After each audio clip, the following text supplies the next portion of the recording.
Stalingrado. El nombre que resonó a derrota. La batalla de Stalingrado. Esto fue más que una simple batalla. Fue el gigantesco punto de inflexión de la Segunda Guerra Mundial en el frente oriental.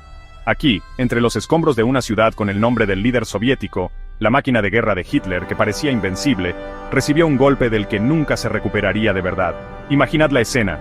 Una ciudad enorme a orillas del gran río Volga, convertida en un infierno de metal retorcido y edificios destrozados. Durante meses, los soldados lucharon cuerpo a cuerpo, calle por calle, casa por casa, incluso habitación por habitación.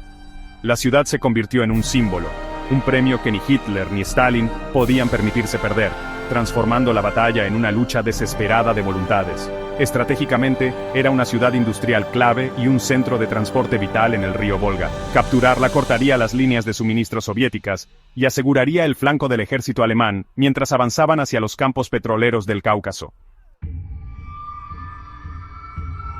Para entender Stalingrado, debemos retroceder a junio de 1941. Fue entonces cuando Hitler lanzó la Operación Barbarroja, la enorme invasión de la Unión Soviética. Al principio, las fuerzas alemanas lograron victorias impresionantes. Avanzaron cientos de millas, rodeando y destruyendo ejércitos soviéticos enteros. Millones de soldados soviéticos fueron asesinados o capturados. Las ciudades caían una tras otra. La máquina de guerra alemana parecía imparable. Las divisiones Panzer atravesaban las defensas soviéticas, sus tanques e infantería motorizada cubriendo grandes distancias a una velocidad aterradora. La Luftwaffe, la Fuerza Aérea de Alemania, dominaba los cielos, bombardeando aeródromos y concentraciones de tropas soviéticas. Stalin y sus comandantes fueron tomados por sorpresa a pesar de las advertencias. El Ejército Rojo, debilitado por las purgas en los años 30, luchaba por hacer frente a la ferocidad y eficacia del ataque alemán. Sin embargo, la Unión Soviética era un país enorme. Su gran tamaño, junto con la resistencia de su gente, empezó a presentar desafíos inesperados. Para agosto de 1942, el Sexto Ejército Alemán, bajo el mando del general Friedrich Paulus, llegó a las afueras de Stalingrado. Lo que siguió fue una de las guerras urbanas más brutales de la historia de la humanidad. La ciudad, que se extendía por millas a lo largo de la orilla oeste del Volga, se convirtió en un campo de batalla de pesadilla. La Luftwaffe sometió a Stalingrado a bombardeos implacables, reduciendo gran parte de ella a escombros. Pero irónicamente, estas ruinas ofrecieron excelentes posiciones defensivas para los soldados soviéticos del 62º Ejército, comandado por el tenaz general Vasily Chuikov. Estaban decididos a defender la ciudad, sin importar el costo, declarando su famosa frase, "ni un paso atrás". La lucha fue salvaje y cercana.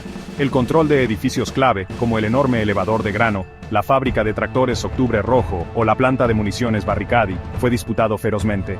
Estos complejos industriales se convirtieron en fortalezas, sus talleres y sótanos escenarios de desesperados combates cuerpo a cuerpo. Los soldados luchaban con rifles, ametralladoras, granadas e incluso palas afiladas. Los francotiradores jugaron un papel mortal, acechándose unos a otros a través del paisaje destrozado.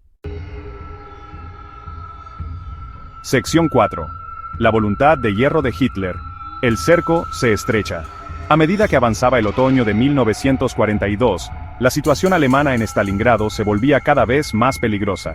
A pesar de capturar alrededor del 90% de la ciudad, el Sexto Ejército había sufrido enormes bajas. Estaban agotados, sus suministros disminuían, y el duro invierno ruso comenzaba a instalarse una vez más. Varios de los comandantes subordinados del general Paulus reconocieron el peligro, vieron que sus flancos, defendidos por ejércitos rumanos, húngaros e italianos más débiles, eran vulnerables a un contraataque soviético. Instaron a Paulus a considerar una retirada táctica a una posición más defendible para acortar sus líneas y consolidar sus fuerzas. Sin embargo, Adolf Hitler, dirigiendo la guerra desde su lejano cuartel general en Prusia Oriental, se negó rotundamente a permitir cualquier retirada. Para él, Stalingrado se había convertido en una cuestión de prestigio personal. Había declarado públicamente que la ciudad sería tomada, y no daría marcha atrás. Descartó las advertencias de sus generales, creyendo que la voluntad de resistir era lo más importante. Esta postura rígida e inflexible fue un error crítico. La obsesión de Hitler por mantener cada centímetro de territorio capturado, sin importar la realidad táctica, resultaría desastrosa para el Sexto Ejército. Subestimó fatalmente la capacidad soviética para lanzar una gran ofensiva. Sección 6. La tumba helada. Rendición en la nieve. Dentro de la bolsa de Stalingrado, o Kessel, Las condiciones para los soldados alemanes empeoraron rápidamente mientras el invierno apretaba su helado puño. El puente aéreo prometido por la Luftwaffe fue un fracaso catastrófico, entregando solo una pequeña parte de los suministros necesarios. La comida se acabó. Los soldados quedaron reducidos a esqueletos, sus uniformes colgaban holgados en sus cuerpos demacrados. La munición estaba críticamente baja, el combustible para vehículos y calefacción era casi inexistente. La congelación se cobró miles de víctimas, mientras las temperaturas caían a menos 30 grados Celsius e incluso más. Los heridos morían por miles, sin atención médica, a menudo en refugios sin calefacción e infestados de piojos. El alguna vez orgulloso Sexto Ejército se estaba desintegrando en una multitud hambrienta y congelada. A pesar de lo desesperado de su situación, muchas unidades alemanas continuaron luchando con sombría determinación, impulsadas por la disciplina, el miedo a las represalias soviéticas o una fe persistente y equivocada en Hitler. Sin embargo, la moral inevitablemente se derrumbó bajo la presión implacable del hambre, el frío y los constantes ataques soviéticos. Mientras tanto, los soviéticos apretaban sistemáticamente la bolsa, lanzando ataques para dividirla en bolsas más pequeñas. Sección 7. La cicatriz duradera de Stalingrado. Lecciones desde los escombros.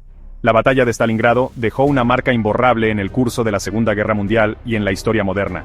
Su impacto más inmediato fue la pérdida catastrófica para el ejército alemán. La destrucción total del Sexto Ejército, una de sus formaciones más experimentadas y poderosas, fue un golpe del que la Wehrmacht nunca se recuperó por completo. No fue solo la pérdida de hombres y equipo, también fue un golpe devastador para la moral alemana, tanto en el frente como en casa. Por el contrario, para la Unión Soviética y los aliados, Stalingrado fue un faro de esperanza, la prueba de que la máquina de guerra de Hitler podía ser detenida y derrotada. La batalla destacó varias lecciones cruciales. Demostró la importancia crítica de la logística y las líneas de suministro en la guerra moderna, especialmente en territorios enormes como Rusia. La subestimación de Hitler del invierno ruso y la resistencia del Ejército Rojo, combinada con su liderazgo inflexible y su negativa a permitir retiradas tácticas, demostraron ser errores fatales. Stalingrado también mostró la brutal realidad de la guerra urbana, donde la determinación y la adaptación podían superar la superioridad tecnológica.